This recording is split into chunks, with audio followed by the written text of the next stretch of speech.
The silence was the worst part, the ringing in my ears louder than any scream. My world had fractured, splintering into a million pieces that reflected only pain and betrayal. They stood there, bathed in the golden light of success, while I choked on the dust of their ambition. I could taste the metallic tang of crimson on my tongue, a constant reminder of the price of trust. I would make them pay. If you would protect your sister with everything you have. Subscribe now. My grandfather, a titan of industry, always had a soft spot for me, Maya. Growing up, amidst the sterile environment of boarding schools and the cold efficiency of nannies, he was my only real connection to warmth. He saw something in me, a spark of ambition perhaps, or maybe just a kindred spirit navigating the treacherous waters of our family's legacy. He wasn't one for grand pronouncements of affection, but his actions spoke volumes. The whispered advice during stuffy family dinners, the knowing wink across a crowded ballroom, and most significantly, the promise he made on my 25th birthday. He called me into his study, a cavernous room filled with leather-bound books and the scent of aged mahogany. The city lights twinkled outside the window as he handed me a thick envelope, his eyes twinkling with a mischievous glint. "A little something to get you started, Maya," he said, his voice raspy but full of pride. "Use it wisely." Inside was a letter outlining a transfer of funds. A substantial amount that he alluded to was for $500,000. I remember the wave of gratitude that washed over me, the feeling that finally, after years of feeling like an outsider, I had earned his respect. The understanding was that this money would allow me to launch my own business, a small boutique showcasing sustainable fashion, a passion I had nurtured since I was a teenager. I spent months meticulously crafting a business plan, pouring my heart and soul into every detail. My cousin, Ethan, offered to help manage the finances. He'd always been good with numbers, and since he was family, I trusted him implicitly.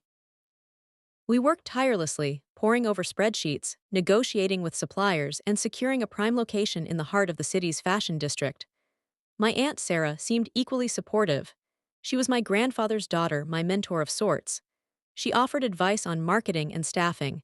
She claimed she wanted to see me succeed, to carry on the family legacy in a new and innovative way. I was so grateful for their support, their guidance, their unwavering belief in me, or so I thought. The store opened to rave reviews. The grand opening was a blur of flashing cameras, congratulatory speeches, and the intoxicating scent of success. Grandpa gave me a hug, saying how proud he was of me. I knew everything was going according to plan. Then, the storm hit. Small discrepancies started appearing in the accounts, tiny errors that Ethan brushed off as simple mistakes. Inventory began to disappear, vanishing into thin air with no explanation. Sarah's marketing strategies seemed to backfire, driving customers away instead of attracting them. I confronted them, of course, but they always had an explanation, a plausible excuse, a reassuring smile that masked the darkness beneath. I was drowning, struggling to keep my head above water as the business I had poured my heart into slowly sank beneath the waves. I went to my grandfather for advice, desperate for his wisdom and support. But he was strangely distant, his eyes clouded with a sadness I couldn't understand. He just kept repeating that I needed to be stronger, that I needed to learn to weather the storms of life. Then came the day my grandfather asked about the $200 I donated. I said, "Grandpa, thank you for the $200. He replied, "What 200? The gift I gave you was 500K, that was the day I knew." The day the truth crashed down upon me like a tidal wave, shattering my illusions and leaving me gasping for air. The person I trusted most was one of them. The missing funds, the sabotaged marketing, the disappearing inventory, it all clicked into place with sickening clarity. Ethan and Sarah had been systematically dismantling my business, piece by piece, right under my nose. The revelation hit me with the force of a physical blow, leaving me breathless and reeling. I replayed every interaction, every conversation, every seemingly innocent piece of advice, and saw the threads of their deception woven into the fabric of our relationship. Sleepless nights became the norm, the weight of their betrayal pressing down on me, suffocating me with its immense pressure. I would lie awake for hours, staring at the ceiling, the silence amplifying the torment in my mind. Every creak of the house, every shadow in the corner seemed to whisper accusations, reminding me of my naivete, my misplaced trust. The boutique, once a symbol of my dreams and aspirations, now felt like a cruel mockery, a constant reminder of my failure. I tried desperately to salvage the situation, working day and night to plug the financial leaks, to revive the flagging marketing campaigns, to restock the dwindling inventory. I cut costs, negotiated with suppliers, and poured every last penny I had into the business, but it was like trying to fill a bucket with a gaping hole. The more I struggled, the deeper I sank, the more desperate I became. I confronted Ethan and Sarah again, armed with evidence of their deceit. I had meticulously gathered bank statements, inventory records, and emails that exposed their scheme. But they simply denied everything, their faces masks of innocent indignation. They twisted the facts, deflected the blame, and painted me as a paranoid and incompetent fool. Sarah even shed crocodile tears, accusing me of betraying the family, of tarnishing our grandfather's legacy with my mismanagement. Their audacity was breathtaking, their cruelty boundless. I realized then that they were not just trying to ruin my business, they were trying to destroy me, to obliterate my dreams and crush my spirit. I went back to my grandfather, hoping that he would see through their lies, that he would recognize the truth in my eyes. But he remained stubbornly detached, his gaze distant and unfocused. He seemed unwilling or unable to confront the reality of his children's actions. He told me that family was everything, that I needed to forgive and forget, to move on and learn from my mistakes. His words were like a knife twisting in my gut. He was choosing them over me, protecting their secrets, condoning their betrayal. Despair threatened to consume me, to swallow me whole in its dark abyss. I felt utterly alone, abandoned by the people I had trusted most in the world. The business was failing, my reputation was in tatters, and my family had turned against me. I considered giving up, of walking away from it all and disappearing into the anonymity of the city. But then, a flicker of defiance ignited within me, a spark of anger that refused to be extinguished. I would not let them win. I would not let them destroy me. I would fight back, not with rage or violence, but with cunning and strategy. I would expose their lies, reveal their treachery, and make them pay for what they had done. The silence that had once paralyzed me now became my strength, the ringing in my ears a constant reminder of my resolve. I began to document everything, every transaction, every conversation, every suspicious activity. I knew that I needed irrefutable evidence to prove their guilt, evidence that would stand up in court and expose them to the world. I became a ghost, a shadow, observing their every move, listening to their every word, waiting for the opportune moment to strike. The game had changed. I was no longer the victim. I was the hunter. The pressure mounted. Creditors were calling, demanding payment. The landlord was threatening eviction. Employees were leaving, seeking more stable employment. I was running out of time, out of options, out of hope. One evening, after another sleepless night, I stumbled upon a hidden file on Ethan's computer. It was a detailed spreadsheet outlining their entire scheme, a step-by-step plan to defraud me and seize control of the business. It contained emails, bank records, and even a signed confession from one of their accomplices. It was the smoking gun I had been searching for, the proof I needed to expose their lies and bring them to justice. But it also revealed something even more sinister, their plan to frame me for embezzlement, to make me the scapegoat for their crimes. They were going to destroy my life, to send me to prison, to erase me from the family legacy. The realization sent a jolt of fear through my veins. I knew that I had to act fast, that I had to expose them before they could execute their plan. But I also knew that they were powerful and ruthless, and that they would stop at nothing to protect themselves. The stakes had never been higher. This was not just about my business anymore. This was about my life. The walls closed in. The boutique, once vibrant and full of promise, was now a tomb, filled with the ghosts of shattered dreams. The weight of the impending lawsuit pressed down on me, suffocating me with its suffocating dread. Every phone call, every email, every knock on the door sent a jolt of fear through my system, reminding me of the impending doom that awaited me. I was trapped, cornered like a rat, with no escape in sight. Sleep offered no respite, only nightmares filled with faceless figures pointing accusing fingers, their voices echoing with condemnation. I saw my grandfather's disappointed gaze, my aunt's triumphant smirk, my cousin's cold, calculating eyes. I would wake up in a cold sweat, my heart pounding in my chest, the taste of ash on my tongue. The world, once filled with color and light, had faded into a monochrome wasteland, reflecting the darkness that had consumed my soul. I stopped eating, stopped sleeping, stopped caring. I was a shell of my former self, a broken and defeated woman on the verge of collapse. The city, once a source of excitement and opportunity, now felt like a cage, its towering buildings and bustling streets mocking my isolation.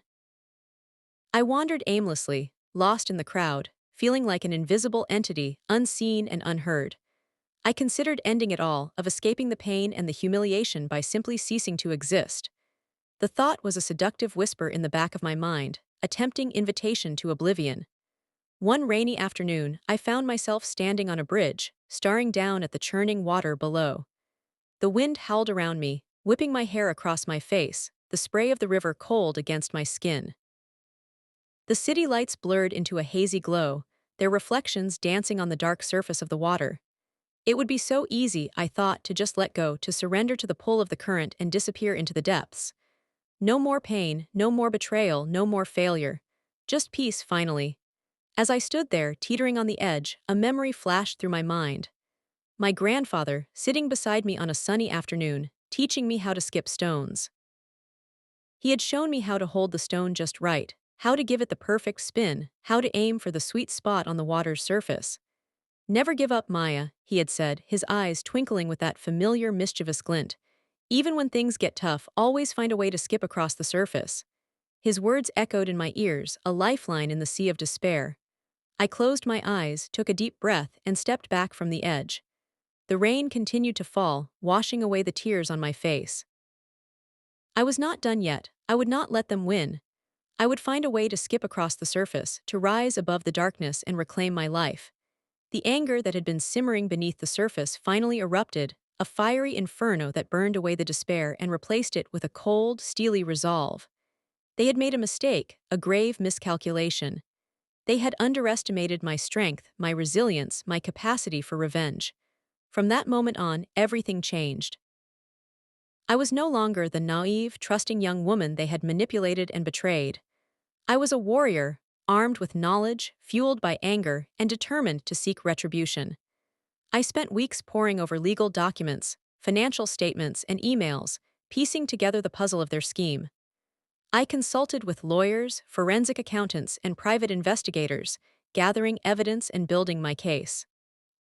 I learned about loopholes in the law, about hidden assets, about the intricate web of deceit they had spun. The more I learned, the more determined I became to expose them, to hold them accountable for their actions. I started documenting everything, meticulously recording every conversation, every transaction, every suspicious activity. I knew that I needed irrefutable proof to convince the authorities, to sway public opinion, to shatter their carefully constructed facade. I became a master of disguise, infiltrating their inner circle, gaining their trust, and gathering intelligence. I listened to their conversations, observed their behavior, and learned their weaknesses. I discovered their secrets, their lies, and their hidden agendas. I realized that their biggest weakness was their arrogance, their belief that they were untouchable, that they could get away with anything. They had underestimated me, believing that I was too weak, too vulnerable, too easily defeated. They were about to learn just how wrong they were. The hunter had become the hunted. The game had just begun, and I intended to win. The first step was to protect myself from their impending frame-up. I knew they were planning to accuse me of embezzlement, to paint me as the villain in their twisted narrative. I needed to preempt their attack, to expose their lies before they could execute their plan.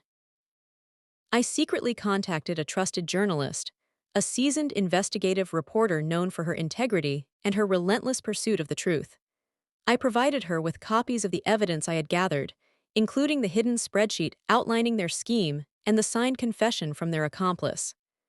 I told her my story, laying bare the details of their betrayal and their plot to destroy me. She was shocked and outraged by what she heard, and she vowed to help me expose them. We worked together in secret, carefully crafting a strategy to reveal their crimes to the world. We knew that they would try to discredit me, to silence me, to bury the story. But we were prepared for their attacks, armed with facts and determined to fight for justice. The journalist launched an investigation, digging deeper into their financial dealings, interviewing their associates, and uncovering more evidence of their wrongdoing. The pressure began to mount, and I could sense that they were growing increasingly nervous and paranoid. They knew that something was happening, that their carefully constructed world was about to crumble, but they didn't know who was behind it or how close they were to being exposed. That was my advantage, the element of surprise. They thought I was broken, defeated. They thought I was easy prey, but they were wrong. I was about to unleash a storm of retribution that would sweep away their lies and leave them exposed for the world to see.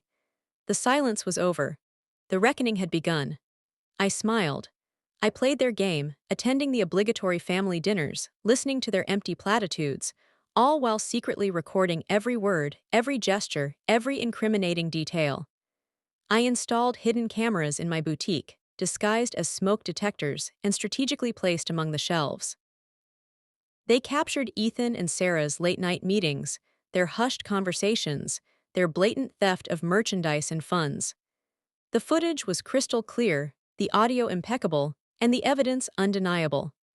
I hired a forensic accountant to trace the flow of funds, to uncover the hidden accounts, to expose the intricate web of financial deception they had woven. He meticulously analyzed bank statements, credit card bills, and invoices, uncovering a trail of illicit transactions that led directly to Ethan and Sarah's personal accounts. The accountant was thorough and discreet, and he provided me with a detailed report that documented every penny they had stolen, every lie they had told. I also engaged a private investigator, a former law enforcement officer with years of experience in surveillance and investigation. He followed Ethan and Sarah, tracking their movements, monitoring their communications, and gathering information about their personal lives. He discovered their hidden assets, their secret relationships, and their long history of shady dealings. The investigator was resourceful and relentless, and he provided me with a wealth of information that proved invaluable to my case. Every piece of information was another brick in the wall I was building. The days turned into weeks, the weeks into months. The pressure mounted as I meticulously assembled my case, each piece of evidence carefully catalogued and analyzed. I knew that I had to be patient, that I had to wait for the opportune moment to strike. I couldn't afford to make any mistakes, to tip my hand prematurely, to give them any reason to suspect my intentions. I continued to play the role of the naive, trusting victim, all the while gathering the ammunition I needed to destroy them. There were close calls, moments when I thought they were onto me, when I feared that my plan would be exposed. One evening, Ethan unexpectedly stopped by my apartment, claiming that he wanted to check in on me. I could feel his eyes scanning the room, searching for any sign of suspicion, any hint of my true intentions. I remained calm and composed, answering his questions with rehearsed nonchalance, all the while praying that he wouldn't discover the hidden cameras or the encrypted files on my computer. After what seemed like an eternity, he finally left, his expression unreadable. I breathed a sigh of relief, grateful that I had managed to avert disaster. The tension was like a high-pitched whine in my ears. Another time, Sarah cornered me at a family gathering, her voice dripping with false concern. She told me that she was worried about me, that I seemed stressed and withdrawn. She offered to help me, to take some of the burden off my shoulders. I knew that she was trying to manipulate me, to gain my trust, to lull me into a false sense of security. I politely declined her offer, telling her that I was fine, that I just needed some time to adjust to the challenges I was facing. I could see the disappointment in her eyes, the frustration that her attempt at deception had failed. These encounters only strengthened my resolve, fueling my determination to expose them and bring them to justice. I had to be smarter, faster, and more ruthless than they were. I had to anticipate their every move, to counter their every attack, to stay one step ahead of them at all times. I was walking a tightrope. One wrong step would send me plunging into the abyss. The silence was deafening. I knew the exact day that the journalist would release the story. The day I would expose the truth. I made sure all the evidence was ready, the digital files backed up and encrypted, the legal team prepped for the inevitable fallout. My heart pounded in my chest. It was time. The day they tried to end me, I would expose them. The waiting was excruciating, each tick of the clock echoing in my ears like a drumbeat. I knew that once the story broke, all **edited asterisk would break loose. But I was ready. I had prepared for this moment for months, meticulously planning every detail, anticipating every possible scenario. I was no longer afraid, I was empowered, I was in control. The hunter was about to become the hunted. The game was about to reach its climax. I was ready to unleash the storm. The day of the family gala arrived, a grotesque masquerade ball cloaked in false smiles and shimmering fabrics. It was their downfall disguised as a celebration, and I was about to light the fuse. I wore a dress the color of midnight, a stark contrast to the forced gaiety swirling around me. Let them think I was still mourning, still broken. Underneath the fabric, a wire recorded everything.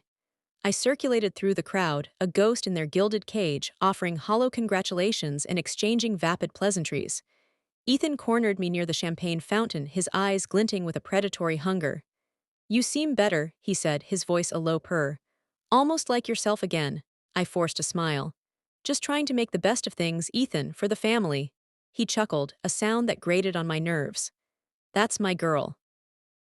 Always putting the family first." He reached out to touch my arm, and I had to fight the urge to flinch. I knew he was enjoying this, savoring his victory, relishing the thought that he had crushed me beneath his heel. He had no idea what was coming. Sarah joined us, her smile as sharp as a shard of glass. "Maya, darling, you look radiant," she said, her eyes cold and assessing. "Are you finally ready to move on, to let go of the past?" I raised my glass in a mock toast. "Moving on is exactly what I'm doing, Sarah. You have no idea." The undercurrent of menace hung in the air, thick and heavy. They thought they had won. They believed they were untouchable, but their arrogance was their undoing. That evening I discovered their fatal flaw. Their weakness, so glaring, so obvious, it had been staring me in the face all along. They weren't as careful as they thought they were. They left digital breadcrumbs scattered throughout their communications, a trail of deleted emails, fragmented files, and unsecured messages. I needed access. I needed to get into the mainframe of their lies. I spent weeks dissecting their digital lives, using every tool at my disposal to piece together the fragmented truth. I recovered deleted emails, decrypted encrypted messages, and analyzed their online activity. I learned about their offshore accounts, their secret investments, and their hidden assets. I discovered their network of accomplices, their web of lies, and their long history of deception. And then I found it, a hidden file on Ethan's personal computer, a file he thought he had erased forever. It was the key to everything. The undoing of everything they thought they had built. The key to unleashing hell. This was it, the smoking gun, the final nail in their coffin. The complete and utter annihilation of their carefully constructed world. It was a video. The video started innocently enough, a seemingly harmless recording of a casual conversation between Ethan and Sarah. But as I watched, my blood ran cold. The conversation turned dark, revealing their true intentions, their twisted motives, and their ruthless disregard for anyone who stood in their way. They bragged about their scheme to defraud me, gloating over their clever manipulation and their impending victory. They reveled in my suffering, mocking my naivete and my vulnerability. And then they revealed their plan to frame me for embezzlement, to make me the scapegoat for their crimes. They discussed the details of their plot, outlining the steps they would take to destroy my reputation, to ruin my life, to send me to prison. They laughed, their voices echoing with malice and contempt. It was sickening. But that wasn't the worst part. As the video continued, they revealed something even more sinister, something that made my skin crawl and my stomach churn. They confessed to something so evil, so depraved, so utterly unforgivable that it defied comprehension. It was something they had kept hidden for years, a dark secret that threatened to destroy everything they held dear. And now I had it. The truth, their downfall. The gala continued around me, oblivious to the impending doom. I walked towards the stage, where Ethan was preparing to give a speech, his face beaming with self-satisfaction. The room was filled with applause as he stepped up to the microphone. This was it, the moment of truth. My heart pounded in my chest.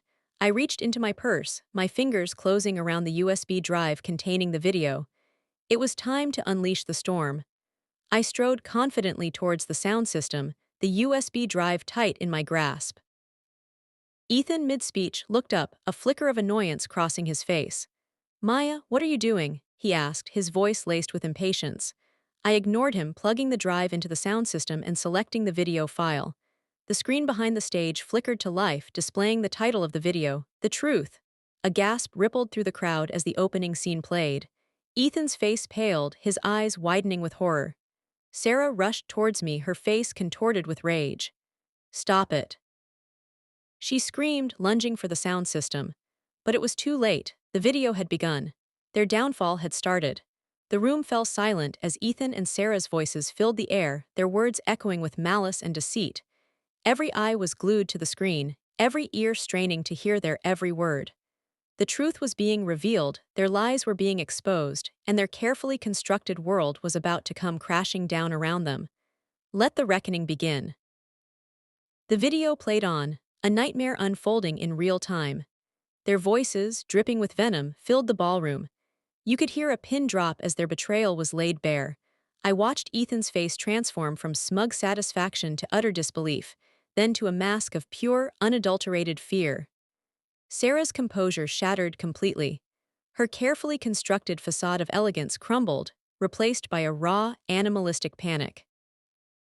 The gasps in the room grew louder as the video moved on, revealing their plan to frame me for their crimes, to send me to prison while they walked away scot-free.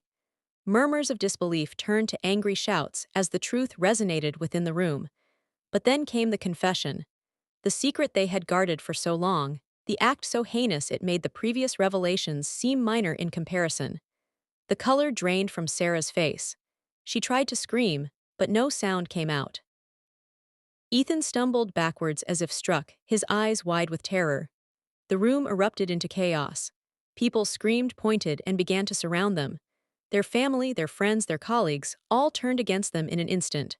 The foundations of their lives had cracked, crumbled, and fallen.